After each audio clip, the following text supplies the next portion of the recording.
Hello everyone, this is Manish Sharma और आज की इस वीडियो में बात करने वाले होंगे टीसीएस के बारे में, टाटा कंसल्टेंसी सर्विसेज, जो कि मेरी पिछली कंपनी हुआ करती थी, जिस कंपनी में मैंने ऑलरेडी काम कर रखा है। और जब मैंने कंपनी छोड़ी थी तब से लेके आज तक इस कंपनी में बहुत सारी बदलाव, बहुत सारी चेंजेस आ चुके हैं। और क्या क्या चेंजेस हैं, उन सब चेंजेस के बारे में इस वीडियो में बात करेंगे। जिस कंपनी को कभी बहुत अच्छा समझा जाता था in terms of job security, in terms of giving early career professionals a platform to launch their career, आज उस कंपनी में फायरिंग हो रही है thousands and thousands of employees की। आज उस कंपनी को बहुत ज्यादा वोलेटाइल बना दिया गया है because I don't know which reason, because of lack of professionalism from the resource management group, because of lack of professionalism from the sales department, कि उनको प्रोजेक्ट्स नहीं मिल पा रहे हैं because of AI, because of ML, because of whatever reason it is. This has been the worst time to be in a company like TCS, जो कि एक बहुत ज्यादा सेफ कंपनी हुआ करती थी। टाटा के बस नाम से लोगों को लगता था कि this company is trustable, this company is good to work with, this company has greater job security than any other IT company in India. But आज के टाइम पे it is completely different, the scenes has been completely changed.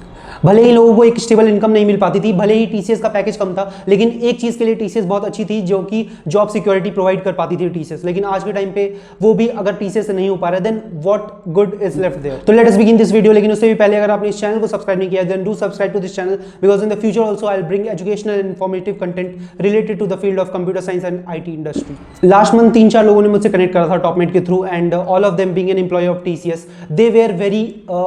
I will say they were very worried about the situations that were happening at the ground level, because उन्हें idea है, उन्हें experience है कि ground level पे क्या क्या चीज़ें चल रही हैं, because they are already working in that company. And what they told me was very scary just to listen, because news में आप लोगों ने सुना ही होगा कि 12,000 लोगों का ले ऑफ हुआ था टीसीएस में, but the actual number was very high and it was close to 10 times that particular number which came in news. ठीक है, तो it was not just 12,000, it was close to 1,20,000 people who had been laid off in TCS. तो आप समझ लेना कि news में हमें जो भी चीज़ें दिखाई जा रही है, that is very deceptive. Actually reality is very different than what is being shown. ठीक है, 12,000 से 1,20,000, आप समझ सकते हो कि कितनी फैमिलीज इंपैक्ट हुई होंगी इस ड्रास्टिक चेंज के थ्रू। एंड बस इमेजिन करो कि आपके और मेरे लिए बस ये सुनना मुश्किल है, तो what will happen to them who are actually getting laid off from the companies, because कितनी फैमिलीज ये इंपैक्ट करता है। एंड उनके लिए जो कि समझते थे कि टीसीएस एक बहुत ज़्यादा सेफ जॉब हुआ करती है, टीसीएस में अगर जॉब लगी तो लाइफ सिक्योर हो गया, और ऐसी ऐसी फीलिंग्स के साथ जो इंप्लॉयज एंटर करते हैं कंपनी, एंड जब उनका ले ऑफ हो जाएगा तो what will happen to them. ठीक है, but now you should not have even a hint of doubt while leaving TCS, because ना तो अब ये जॉब अच्छी प्रोवाइड कर पाती है, जॉब की स्टेबिलिटी अच्छी प्रोवाइड कर पाती है, और ना तो ये एक अच्छी सीवियरेंस पे एक अच्छी पैकेज प्रोवाइड कर पाती है to keep your financial health stable. ठीक है, पहले भी सैलरी अच्छी नहीं हुआ करती थी, but it provided us a sense of security in this whole volatile IT market. But अब वो भी नहीं रह गया, तो there is no any reason to stay at this particular company. But मैं ये नहीं कह रहा हूं कि you should resign right now, I am just asking the question कि why this transition happened so quickly and so rapidly. तो पहले अगर आप टीसीएस एंटर करते हो तो आपको resource management group which is RMG, वहां पर जाकर के आपको रिपोर्ट करना पड़ता है, and then you will get a project based on your skill sets. पहले कभी कभी वो प्रोजेक्ट एलोकेशन रैंडम हो जाती है, कभी कभी वो प्रोजेक्ट एलोकेशन आपके स्किल सेट्स पे डिपेंड करती है, तो ये भी टोटली आपकी लक पे डिपेंड करता है। ठीक है, कभी कभी आपको,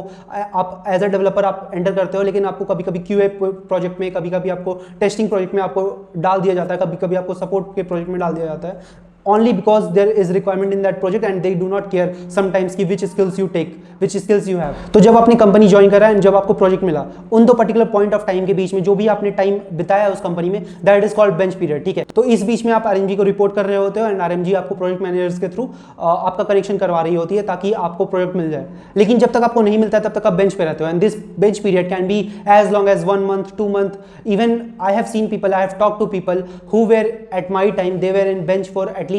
like 9 month, at least 10 month और इवन 1 year। ठीक है, तो ज्वाइन करने के तुरंत बाद आपको प्रोजेक्ट नहीं मिल पाता है, आप बेंच पे रहते हो, वो बेंच पीरियड कभी 1 महीना 2 महीना, कभी कभी 1 साल भी हो जाता है, और ये सही भी नहीं है बेंच पे रहना 1-1 साल के लिए, because that will hamper your growth in the long term. मैं अगर पर्सनली बात करूँ तो मैंने भी 2 months बेंच पे रहा है, लेकिन it was that time when I switched from one project to a different project. ठीक है, तो that was internal switch and that time I was in bench for 2 months। तो ये फ्लो फ्रेशर्स के लिए था, जहां पे आप कंपनी एंटर करते हो एंड देन आपको प्रोजेक्ट मिलता है, इन between that time you stay in bench. लेकिन जब आप एक्सपीरियंस हो जाते हो, जैसे कि मैं हो गया था, and then I switch from one project to a second project, in between that I stayed on bench, तो वहां पर भी आपको सेम फ्लो होता है। आप एक प्रोजेक्ट से रिलीज होते हो एंड देन आप आरएमजी के पास जाना होता है, एंड देन आपको RMG they will connect you different project managers, and then you have to interview for them, and then you will get a project based on your skill sets. Again अगर आपने पहले किसी skill set पे काम करा है, then it will be very important for you कि आप जल्द से जल्द एक नया प्रोजेक्ट ले लो based on same skill sets, otherwise आपको एक रैंडमली किसी भी प्रोजेक्ट में एलोकेट कर दिया जाएगा। एंड ये हो इसलिए रहा है because the people who are sitting in RMG position, the people who are sitting in the sales department, due to some shortcomings they are not able to onboard projects and that is why there is a lack of project. And अगर projects कम होंगे then obviously demand भी कम होगा developers का, and इसीलिए जब better tech stack पे project नहीं होगा तो people will be shifted to projects which are out of their domain, which are out of their skill sets. And reason इसका कुछ भी हो, डिमांड की कमी हो, एआई हो, एमएल हो, शॉर्टकमिंग्स हो आरएमजी की, शॉर्टकमिंग्स हो सेल्स डिपार्टमेंट की, but the people who are getting impacted they are having a tough time to survive in this particular IT market. और इसीलिए अगर आप एक फ्रेशर हो, अगर आपने टीसीएस ज्वाइन करा है या फिर अगर आप आगे आने वाली टाइम पे टीसीएस ज्वाइन करने वाले हो, then I just advise you कि keep improving your skill sets. ठीक है, अपने स्किल सेट्स पे जितना काम करोगे उतना ज़्यादा आपको बेनिफिट्स होगा और उतना ज़्यादा आपको चिंता नहीं करनी होगी इस बात पे कि इतना ज़्यादा वॉलेटाइल हो चुका है मार्केट। और इस एक्सपेक्टेशन के साथ बिल्कुल भी ज्वाइन मत करना कि TCS is the same company which it was used to be. It is no longer the same company and it is not the same as the government job anymore. Also, and अगर आप एक experience professional भी हो, अगर आपको डर लग रहा है कि टीसीएस में ये चीजें हो रही हैं, then I'll just advise you कि आप प्रिपेयर्ड रहो यार। ठीक है, you have to be prepared at any point of time. अगर आप टीसीएस में हो या फिर आप किसी भी एक अलग कंपनी में भी हो, इस पर्टिकुलर आईटी मार्केट में,